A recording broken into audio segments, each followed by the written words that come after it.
we will start Euripides' Iphigenia among the Taurians. How does he translate it? Any of you notice?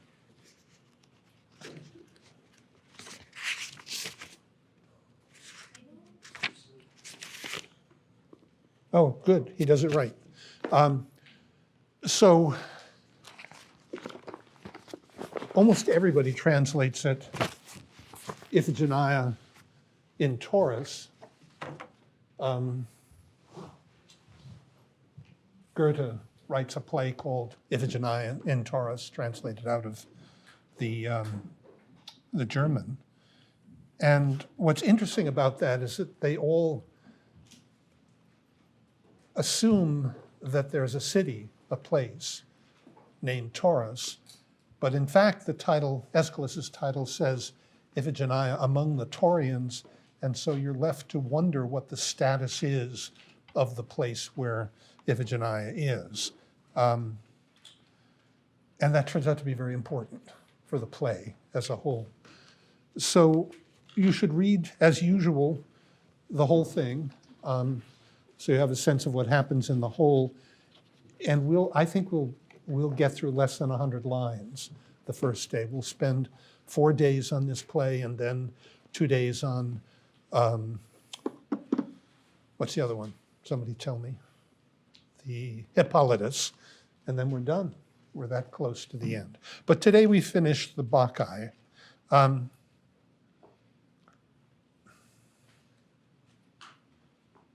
So the Bacchae is a play about the status of Greek as opposed to barbarian religion. This in turn has something to do with the fact that Dionysus has a double plan when he comes back to Thebes. On the one hand, he wants to make Pentheus recognize him as the son of Semele. On the other hand, he wants to introduce the rites and practices of his cult, which he has introduced already in Asia. Now, the first of these, the parts of this plan, requires that he be recognized in order to make Pentheus acknowledge him as the son of Semele. He has to be recognized as who he is. The second part of the plan requires that he remain disguised, hidden. So you could say the first part of the plan requires that he be Dionysus. The second part of the plan requires that he be a priest of Dionysus. Now, his plan seems to be to find a way to do both of these things at the same time. And if he succeeds, he will be, in this way, superior to his father Zeus, on the one hand, because he will actually show himself to human beings, and on the other hand, he'll vindicate the desire of his mother, Semele, to see his father face to face. So the play is, in a way, about the mother's claim to have direct contact with the divine. Now, at the same time, the play has to do with the very strange ways in which Dionysus appears, in which he shows himself. Think last time at line 16 following, when we discovered that in the description of what was going on when he was first tied up by Pentheus, and then the events subsequent to that, we noticed that there were at least 4 of him, 4 versions of Dionysus. And think also about Tiresias's claim. We didn't go into it in detail, but we're told, see if I've got the line number. We're told that there are 4 ways in which, no, I'm sorry, that's not what I want. Let's try,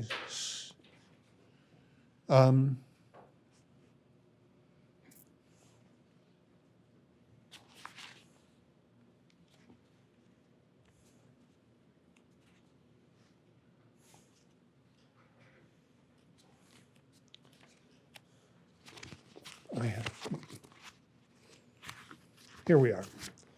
We're at line, top of the page, it says 274 to 316. And I mentioned this to you last time, that we are given the claim in the middle that when Zeus snatched him from the thunderbolt's flame, let's go back. You sneer at the story that he was stitched inside the thigh, Homeros,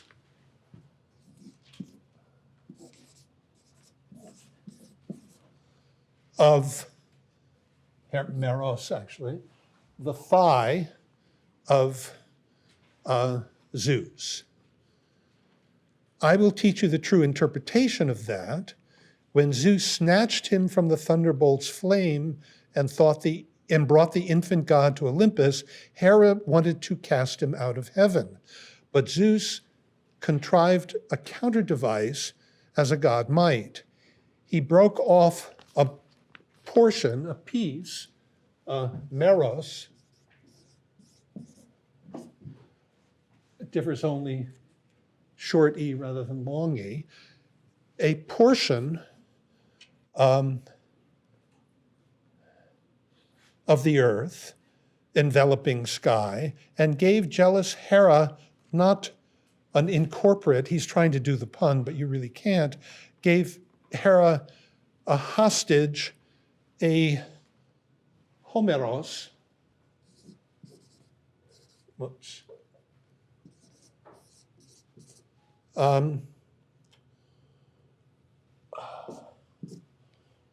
gave Hera a hostage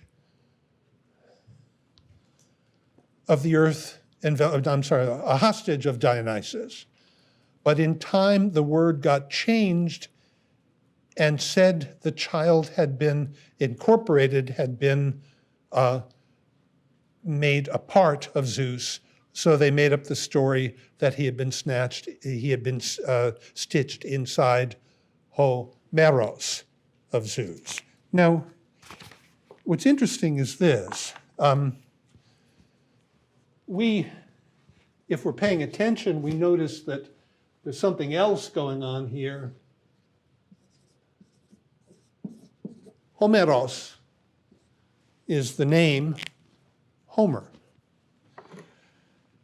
So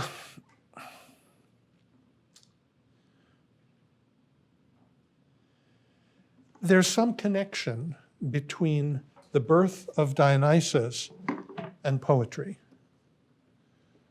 You could say, without stretching too much, that Dionysus is saved from destruction by Homer. So this is connected to Dionysus as the patron god of tragedy. Roughly, very roughly, then, it seems that there's some connection between Dionysus as the god of tragedy and Dionysus's plan to show himself while at the same time concealing himself. We're going to come back to that again and again. In a way, I think it's what the whole play is about. So today, I want to look at three things. We need to look at what this new religion that Dionysus is introducing into Greece from Asia involves, what's special about it. We need to look at Pentheus' conversion and see what it means and how it is affected. And finally, we need to turn to the end of the play and ask some questions about it and about its relation to the beginning of the play, because it ends rather, from our point of view, from the point of view of the plot, rather strangely. We haven't heard a lot about Cadmus and Harmonia, and then, in a way, what Dionysus does is turn them into snakes and exile them and tell a story about how they're going to come back at the head of an Asian army. So we don't quite understand what that means. Okay, so what exactly does it mean to worship Dionysus? Now, the first account of the attributes of Dionysus is from Tiresias at line 266 following, and we get this.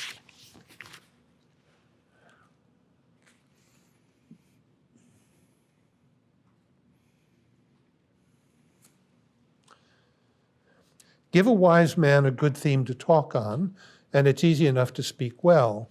Your tongue indeed runs smoothly as if you had wit, but there's no wit in what you say. The man whose strength is his impudence, whose ability is all in his tongue, makes a bad citizen, and a stupid one. This new divinity whom you ridicule, words cannot describe how great will be his power throughout Hellas.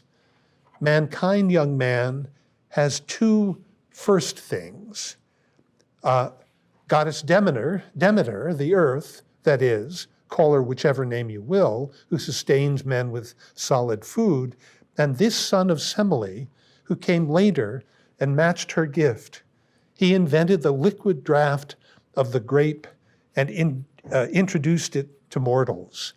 When they get their fill of the flowing grape, it stops their pain.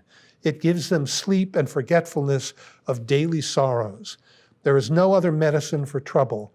The libations we pour are the God himself, making our peace with the gods so that through him mankind may obtain good things. Now it goes on at some length. We'll go through the list. There are actually 7 attributes. The first is wine. It stops pain, gives sleep, gives forgetfulness of the bad things of the day. There's no other drug for toils like it. And therefore we use this wine,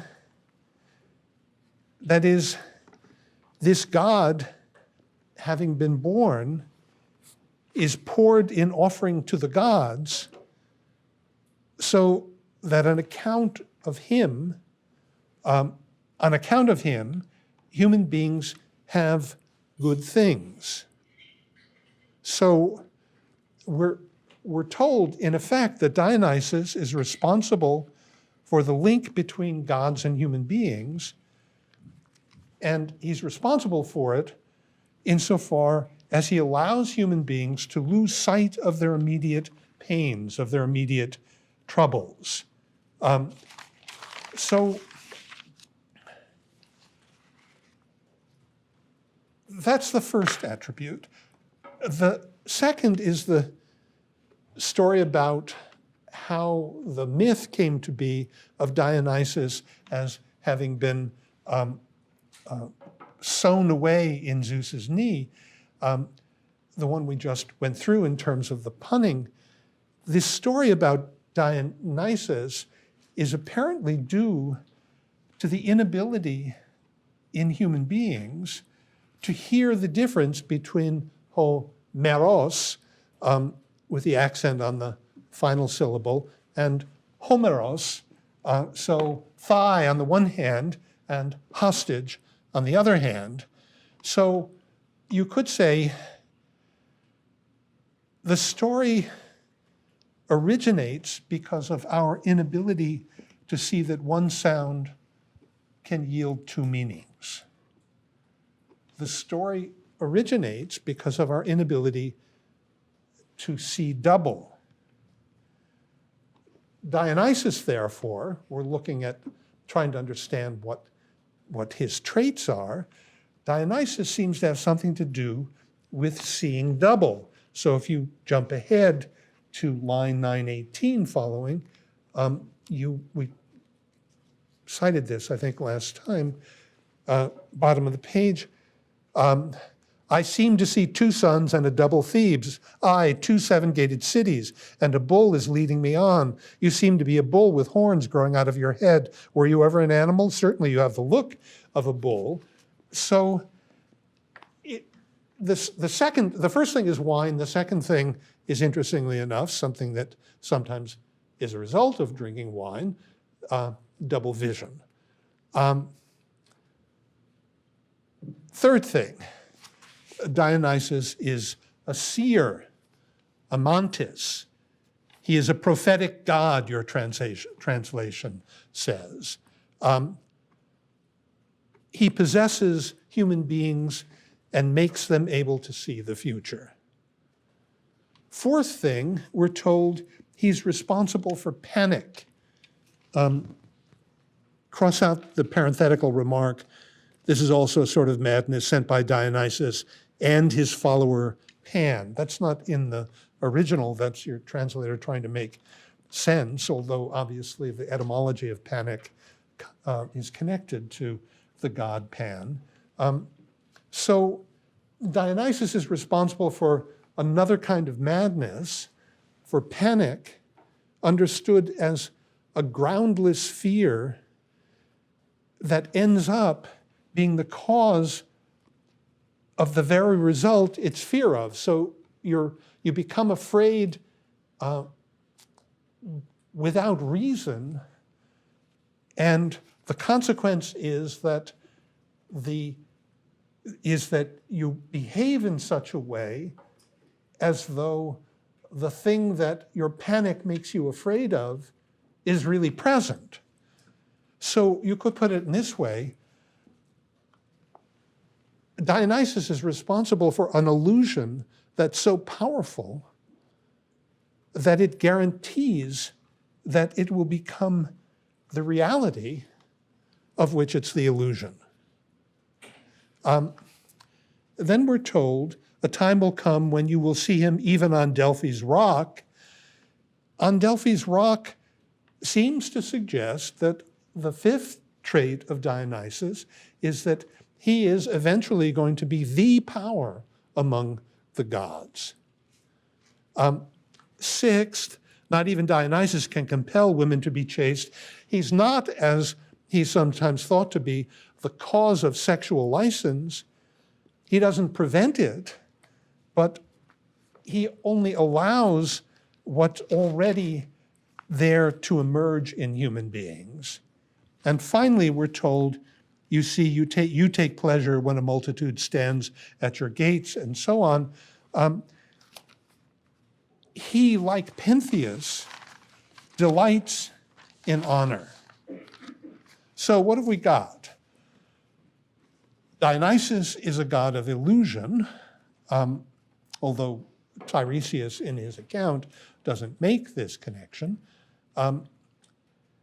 This illusion is at once a powerful cure for human beings. For example, wine.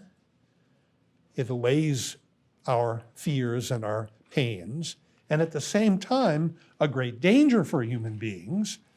It leads to panic. It is the principal connection, the principle of the connection between gods and human beings, and it's linked to poetry in this way. And finally, Dionysus is in some way, just like all the other gods, he wants to be honored. Okay, what else do we know about him? Look once again at line 679 following, and we get this.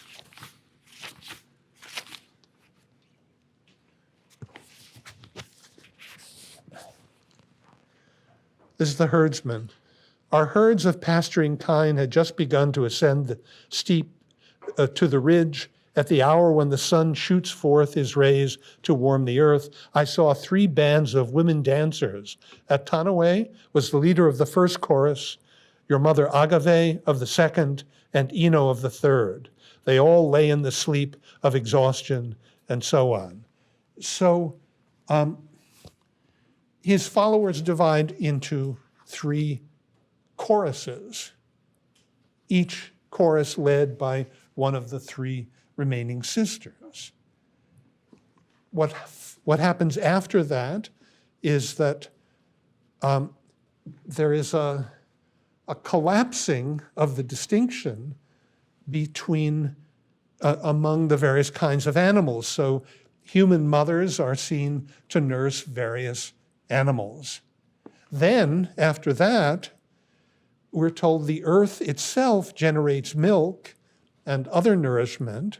So first you get a collapse of the kinds of animals, then you get a collapsing of the distinction between rock, Petra, and earth, Ge, and Chthona, and animals.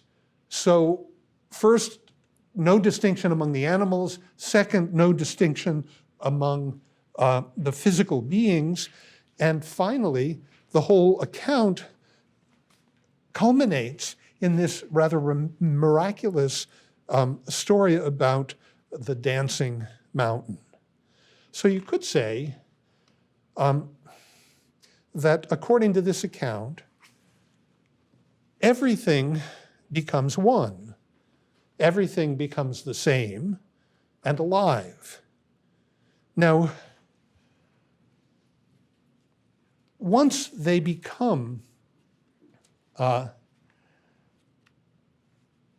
we're told at 850, once they become Dionysus, the task is now yours. You are not far off. Let us punish this man. First, drive him from his wits. Once his followers become out of their wits,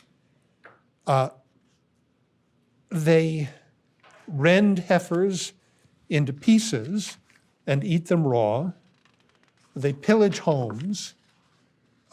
So it looks as though we're getting something like this, which is just an echoing of something we'd already seen in Tiresias' initial description of Dionysus. This oneness with nature that Dionysus stands for really has two sides to it. On the one hand, you could say the peaceable kingdom, where everything reduces to everything else and everything is one with everything else. On the other hand, the inability to distinguish the human leads to a kind of brutality. Now, finally, the worship of Dionysus is primarily the preserve of women, although we are told, I don't have a line number, but let me see. Yeah, it's line number 358 through 414. We're told, middle of the page, you need a translation change. Or on the earth, the wine bowl casts the mantle of sleep around the ivy-wreathed festivities of men, male men. So it's odd that seems to be the only exception to the general sense that it's primarily women who are the followers of Dionysus. So it looks as though introducing Dionysus to Thebes would involve replacing the most famous thing about Thebes, the autochthony myth, with the myth of the earthborn rulers. Pentheus is called that at 995. It would mean replacing that so women are somehow bypassed in the autochthony myth because Cadmus is the father and the mother is the earth. So there aren't any real mothers. Here, women are once again identified with the natural over and against Pentheus, who stands for what? It's interesting, if you look at line 945 to 48, you get this.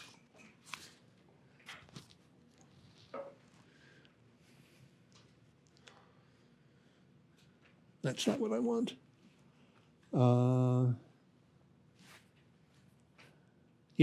Pentheus. Take me through the middle of Thebes. I am the only man of them that would make this venture. Stranger, you are the only one that troubles about your city, the only one. Therefore, trials await you, fitting trials. So Pentheus stands for the city. Now,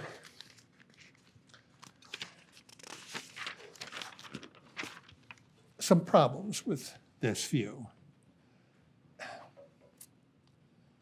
All the worshippers of Dionysus we actually see, as opposed to those of whom we hear reports, are Asian women from the chorus. They never do anything that looks like any of what is being described. Look, for example, at line 370 following.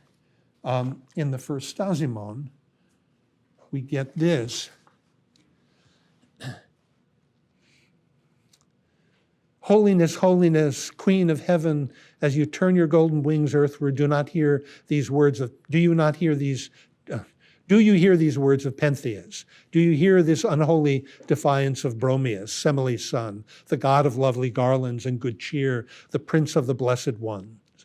This is his realm, revelry and dancing, flute playing and laughter, and the banishing of care, whether the presence of the grape brightens the banquets of the gods, or the earth of the wine bowl casts the mantle of sleep around the ivy-wreathed festivities of men.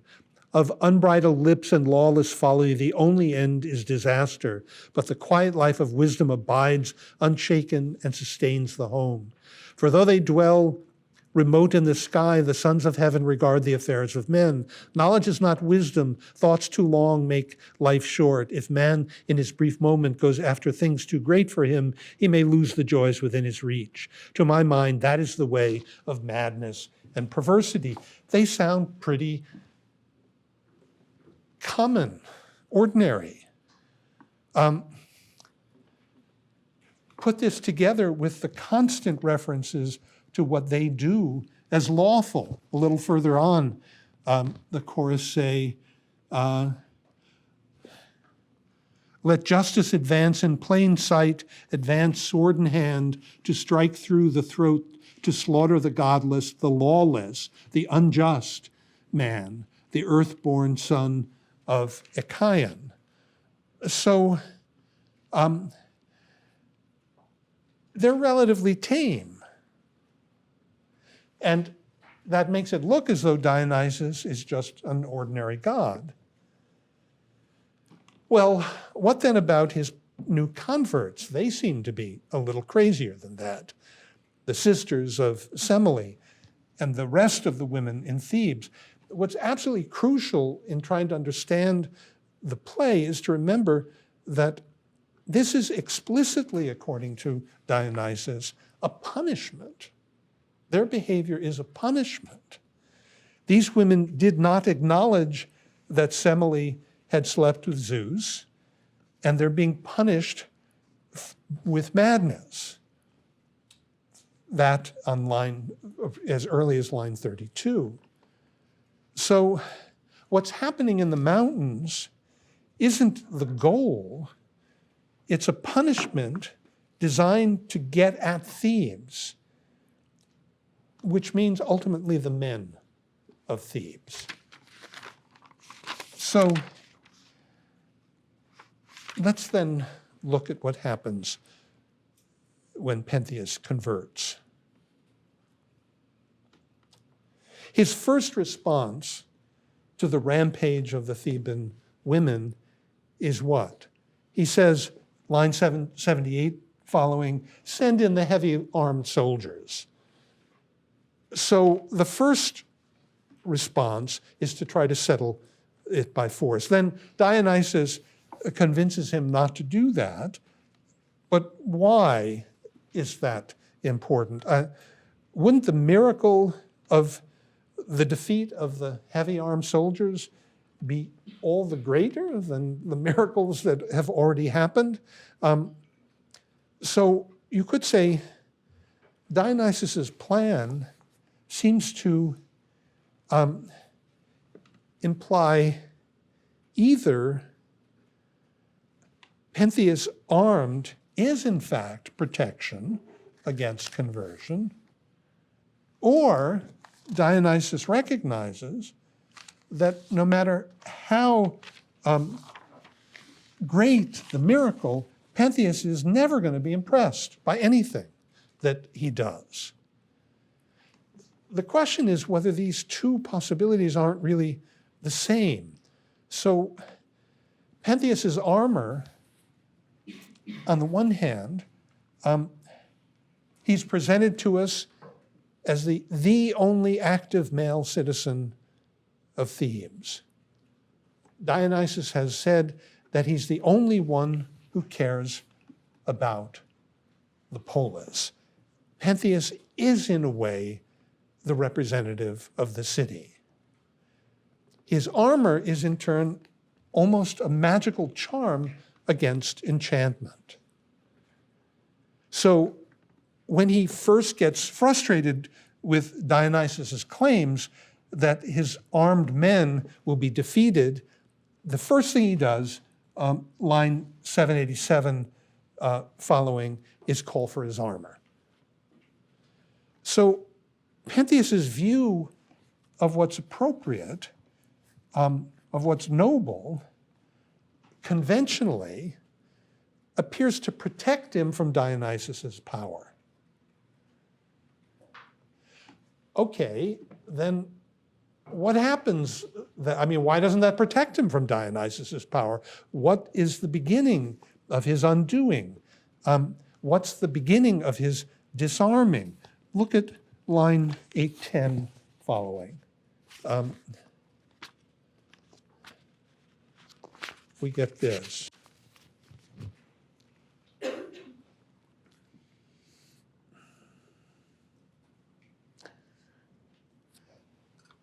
We read this last time. Ah, would you like to see them in their gatherings upon the mountain?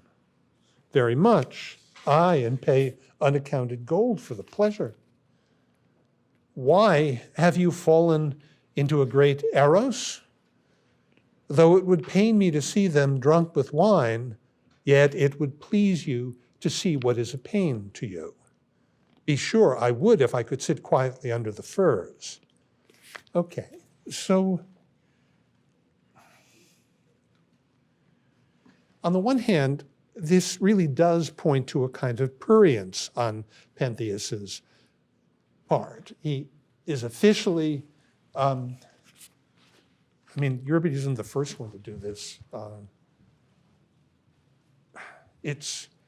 Shakespeare does it really wonderfully in Measure for Measure. You know that play? It's a great play, where Angelo takes over from the Duke. The Duke decides he's going to cut out because Vienna has become entirely too sexually active, and he doesn't want to be the one to discipline them. So he puts his first lieutenant Angelo in charge, and he knows what Angelo will do. Angelo will crack down on them, and then the Duke can come back and get the benefits of that. People won't hate him. They'll hate Angelo. So that's his master plan. And the thing about Angelo is that he has this incredible prissiness about him on the one hand, and on the other hand, this underlying prurience. So what Shakespeare points to is the way in which those two things go together. Nietzsche saw that too in Thus Spoke Zarathustra, when he made the remark that the thing that sexual license and chastity have in common is that they're present in people who think entirely too much about sex. You're preoccupied with sex if you want it all the time, and you're preoccupied with sex if you want to repress it all the time. So Euripides has done something very similar here. Pentheus is protected from the craziness of Dionysus, from the madness, from the loss of self, by his armor. What's his armor? His armor is, in a way, the conventional virtues that he stands for. He stands for political life. He's invulnerable to these natural urges because of the power of morality in him, you could say, of conventional morality. So what is Dionysus to do? He could he could send out his troops. I mean, he could let Pentheus send out his troops, and then they could be defeated by a bunch of women, and they'd be disgraced. But Pentheus is in a way utterly immune to any contrary evidence. Nothing is going to convince him. So what does Dionysus do? It looks as though Dionysus appeals to something in him that seduces him. So that's where we are. That's where we are at the moment.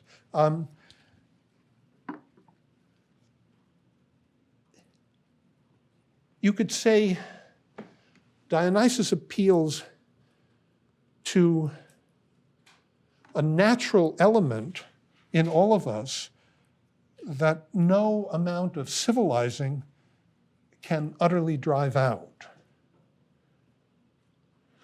But you could also say that there's a strong suggestion that he would take pleasure in quietly contemplating their future punishment. So he seems to have complete confidence that this desire to punish is somehow a function of his political position, this is Pentheus, and not linked with a natural desire. So Pentheus doesn't realize that the city, the polis, civilization itself is in some way, it's impossible for it to be completely apart from nature. It has to be an outgrowth of some natural drive. And this seems to be the wedge that Dionysus needs. So Pentheus has a view of what's noble. It requires of him that he go openly, not secretly. He's not ashamed of what he will do. It's they who are doing the shameful things. It's he who's opposing the shameful things. Then Dionysus says, well, you have to wear women's clothing. Otherwise, they'll kill you. Then Pentheus seems to accept Dionysus' explanation, despite his armor, and he panics. As we're told, terror flusters an army under arms and its station before it touches a spear. That was the original description that Tiresias gave. So somehow Dionysus gets to him. Dionysus is the god of panic, of causeless fear. But this is like saying that the disguised Dionysus, that is, he's not manifestly a god, is the cause of Pentheus's panic. Or put it this way, only the god who is recognized as the god of the power of illusion can show himself directly by showing himself as illusion. So Pentheus is afraid, but he experiences his fear here as sensible prudence. And he doesn't experience the true object of his fear. So Dionysus has come close to convincing him, first, that what he has is an erotic longing. What he really has an erotic longing to do is really only done out of duty. This is the city. And now that avoiding his fear can be accomplished by something that's not shameful, but a sensible precaution. Put on women's dress and go indirectly. Now, the final straw is going to be that what Pentheus first will do, only if he can take a back way through the city because it's so shameful, in the end, he wants to do in full view of everybody in order to show how courageous he is. So at line 61, 62, we get this. He says, take me through the middle of Thebes. I am the only man of them that would make this venture. So Dionysus convinces him that he can show his courage by being shameless. That's his complete conversion from political life. We're not privy to what exactly it is that Dionysus does to complete the conversion. We only get an advanced description of it. But Dionysus seems to have made a systematic appeal to whatever natural passions exist in Pentheus that support political life.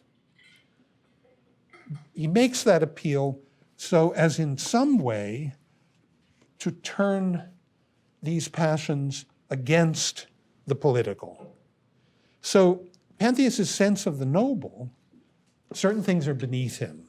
That's how he experiences it. I wouldn't do this. I wouldn't don women's clothing. I wouldn't do any number of things. That's beneath me. That's ignoble. Dionysus uses this sense that certain things are beneath Pentheus to lead him to think that the notion that certain things are beneath him is really beneath him. That's how he pulls it off. It's interesting, by the way, that it turns out that there's a connection in Plato's Republic in the end of the 8th, beginning of the 9th book. You get a really wonderfully similar argument where it's interesting because it's an argument that is all the time making really scarcely veiled references to Sophocles' Oedipus the King. It's an account of the origin of tyranny, and it turns out that in a way, the characteristic of the tyrant is that, and we talked about this in another context once before, that the tyrant sleeps with whomever he wishes, kills whomever he wishes, does whatever he wishes, but it turns out that this doesn't have anything finally to do with wanting to sleep with people. It's not sexual. It doesn't have anything to do with wanting to eating whatever you want, or drinking whatever you want, or killing whomever you want. It really is a manifestation of your need to show that you can do whatever you want. So it's not a desire, a positive desire for anything. It's a sort of negative affirmation of the fact that you can do whatever you wish. Now, in the Republic, this comes under the name spiritedness or thumos, and Plato identifies, Socrates in the argument identifies it with the fundamental political passion, which, if you push it all the way, leads to something like tyranny. So it turns out that something very similar is going on here. Pentheus is the political man, the civilized man, the one who stands for the absoluteness of civilization. Dionysus, in a way, uses that against him, and it turns out that the man who would be ashamed to do certain things because they're beneath him is told what? Wouldn't you be ashamed to think that you couldn't do anything because it was beneath you? Isn't the very notion of shame beneath you? So ultimately, this need to honor yourself, you could say, is used by Dionysus here. It's the political passion, but when pushed to its extreme, it undermines the political altogether. So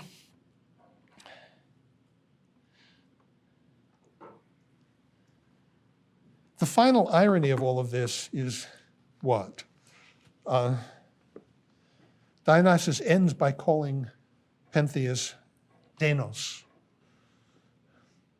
And the chorus defend what Dionysus is doing in terms of justice. So it's now Pentheus who is understood to be unjust and lawless. Okay, what have we got? We're one generation removed from the founding of Thebes. And it turns out it has to be refounded. The old order, the order that was based on the notion of autochthony, established a too complete separation of Thebes from the rest of the earth. You begin with the Spartoi, you begin with Cadmus sowing seeds in the ground, and you end by collapsing the distinction between the conventional and the natural. But to collapse the distinction between what's conventional and natural means that you do away with the notion of the natural. When you do away with the notion of the natural, there's nothing to stand in the way of the conventional. So Dionysus returns to vindicate his mother and to make it clear that there's something beyond the conventional that prevents the complete civilizing or cidifying of our lives. Any civilization that doesn't want to destroy itself has to provide a convention whereby the natural is acknowledged.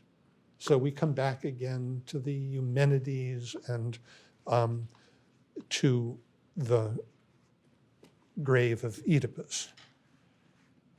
Dionysus must be worshipped. His rituals have to be followed. At the same time, the conventional character of these rituals has to be clear, or else they won't serve their purpose. So Dionysus is not only the god of the power of nature, at the same time, he's also the god of the power of illusion. We recognize that power most, the power of illusion, when we're most thoroughly deceived by it. So Dionysus is the god of seeing double, of the theater. And the Bacchae is Euripides' account of the natural power of his own art. Now, one final thing before I stop and see if you have questions. We've sort of tied it up in nice in a ribbon, but at the same time, as you would expect, I mean, we spent 2 days on this play, and we already know that you can't do any of these plays in that amount of time. So we've glossed over some things. So, for example, let's go back to the punishment issue by thinking about the beginning of the play. Why did Semele want to see Zeus? Well, she wanted to know who the father of her children was. She wanted to see the real Zeus, the real father of her child. Now, how does the play end? Dionysus punishes Agave by making her unable to see who her child is. Agave, Ino, Autonomy did no more than Semele did.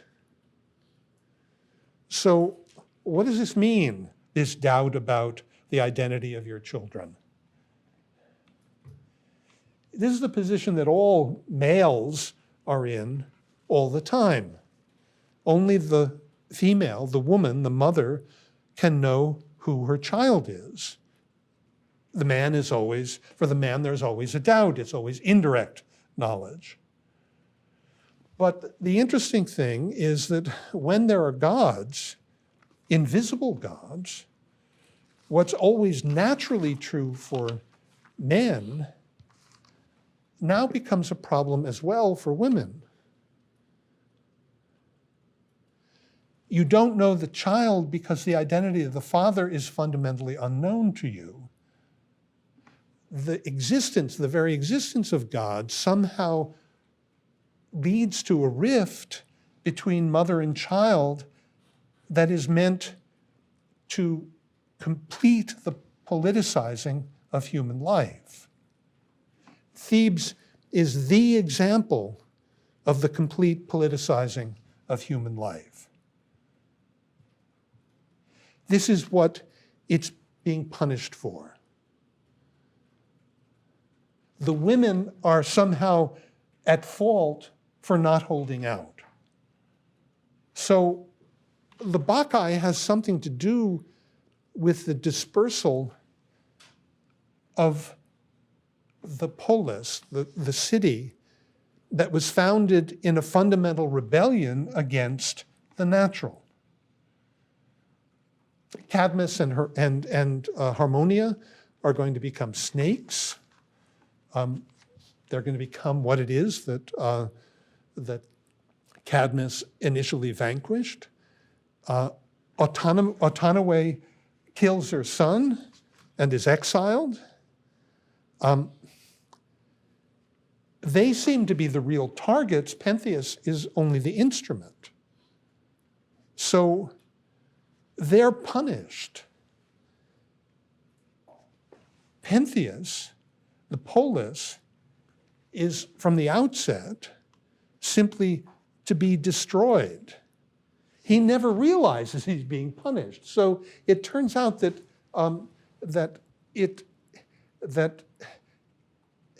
Cadmus is punished for the completeness of the task he set out to do.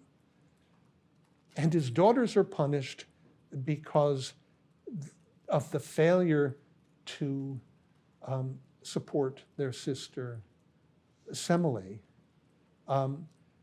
You could say they too easily give in to a world in which the invisible gods are in principle capable of secretly impregnating any woman, so much so that they secretly or in disguise impregnating any woman, so much so that the mother, now like the father, is really unaware of her own child, the true nature of her own child. So it, in a way, is what Dionysus stands opposed to is the utter conventionalizing of childbirth,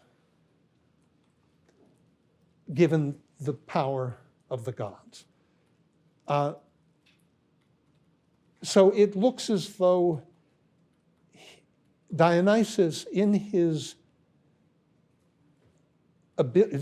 role as a god of the natural on the one hand, and the god of illusion on the other hand, really stands for the political necessity of maintaining the imperfection of the political.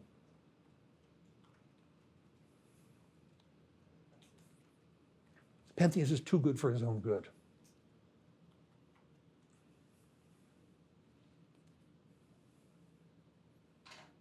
And this whole account is too good for its own good. I mean, it's too neat. The book is more complicated, and if we had world enough and time, we could do all of them, but we can't, so on to the Iphigenia.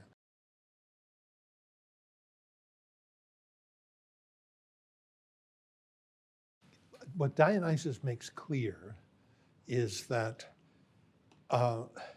every illusion is grounded on something natural. It's not what it thinks it is, but it is something. And so you could say the ability to see double means that on the one hand, you recognize the illusion as an illusion, and on the other hand, you feel the power of the illusion. You see why he's the god of the theater. The theater is the place where you know it's not true, and yet it's true. Or the god of with all of this punning, the reason Homer comes in, the reason Homeros comes in, is that, in fact, poetry is precisely what makes it possible for you to know. I mean, Hesiod, the epic poet shortly after Homer, is famous for having talked about, having the muses talk about how they lie like the truth.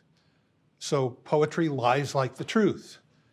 It turns out that that the lie part is apparent in the city, but it's also not simply a lie because it had to come from something. It's another version of an old problem, which is really sort of the basis of Platonic philosophy, that there's no such thing as an utterly false opinion, because it had to come from somewhere. So Platonic dialogues typically take this form. Socrates asks the question, what is X? What is justice? What is beauty? What is whatever? And you get the conventional answer, and the conventional answer turns out not to make any sense. But if it were simply the case that all the conventional answers were false, and that's all there were to it, that would be sort of tragic, because there wouldn't be any place to go after that. You'd know that the ordinary ways, and you'd be Pentheus, you'd know that the ordinary ways in which you take things to stand in the world in terms of their beauty, their justice, their goodness, were false, and you wouldn't have any place to go. So it turns out that for human beings to live well, something like, not in the sense of something in a department, in a university or a college, but something like philosophy has to be possible. It has to be possible to see through the illusory character of the world in such a way that you gain some purchase on the way things really are. You have to be able to move from seeming to being in some way.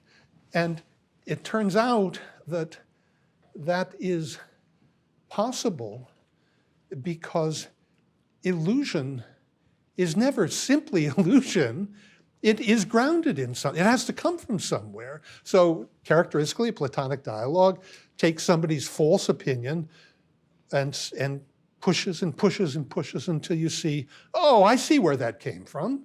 I see why you think that. And the consequence of that is that you discover some ground, genuine ground, in the illusion.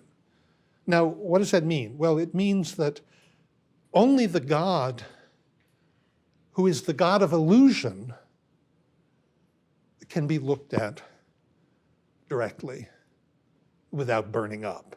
But doesn't simply mean that, the only thing you can look at is fake stuff.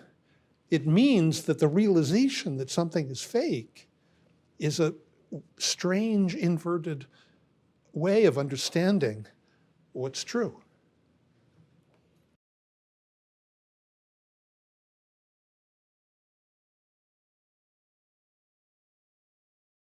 Yeah, so you could say the first step is thinking about anything seriously, is recognizing that you don't know what you're talking about. And it's the hardest thing in the world to do. It's one of the reasons why one of the greatest dangers to serious thinking is morality. Not because you should be immoral or think that morality isn't serious, but because morality tends to make you so confident in your opinions about the most important things, like Pentheus, that you don't actually even know what it would mean to wonder about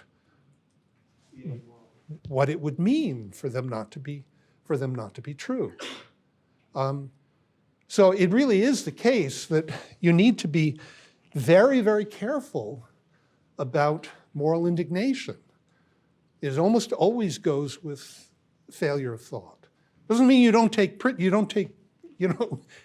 take moral stands, but when you find yourself getting on your high horse, you're probably a little higher than you should be, than you really have a right to be. So that's what Pentheus is, right? He's so convinced of the importance of the city that it never occurs to him that he could be wrong about any of this.